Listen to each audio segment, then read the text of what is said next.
আমি আগে মনে করতাম সর্বশক্তিমান আল্লাহ কেন মানুষকে একে অপরকে বদনজর, ইভিল আই দিয়ে ক্ষতি করার ক্ষমতা দিয়েছেন। বদনজর এমন একটা জিনিস, আমি অনেক এথিস্ট টাইপের মানুষকেও দেখেছি যে এই বদনজর, ইভিল আইতে বিশ্বাস করতে। এখন কথা হচ্ছে, কেন এই বদনজর? বদনজরের ক্ষতি এমন এক ধরনের ক্ষতি, আপনি নিজেও জানেন না যে আপনি কি করছেন। এই বদনজর কেন হচ্ছে এটা নিয়ে আমার একটা থিওরি আছে। তার আগে আরেকটা থিওরি জানা প্রয়োজন।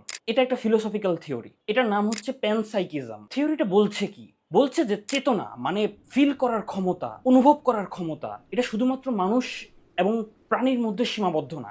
এটা হয়তো আরো অনেক গভীরে আছে, একেবারে বস্তুর মূল উপাদানে, পরমাণুতে, কণায় কণায়। মানে এই টেবিল, এই পানি, এই এই মাটি, এই বাতাস, এদের ভেতরেও হয়তো কোনো না কোনো ধরনের একটা সত্তা আছে, একটা অ্যাওয়ারনেস আছে, একটা কনসিয়াসনেস আছে।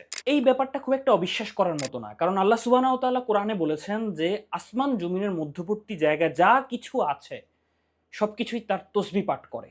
আল্লাহ এই আসমান, জমিন এবং এর মধ্যে যা কিছু আছে সবকিছু সৃষ্টি করেছেন এবং সবকিছুকে একটা নিখুঁত প্রোগ্রামে বেঁধে দিয়েছেন, একেবারে পারমাণবিক স্তর পর্যন্ত।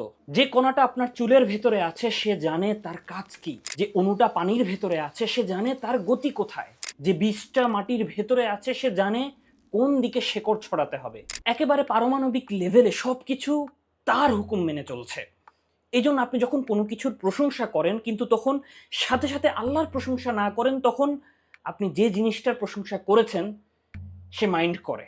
কারণ সেই জিনিসটার তো একটা কনসিয়াসনেস আছে, সে জিনিসটা জানে যে তার যে সৌন্দর্য, তার যে উপকারিতা, সেখানে তার কোনো কৃতিত্ব নেই। তার উপকারিতা, তার সৌন্দর্য আল্লাহ তাকে দিয়েছেন।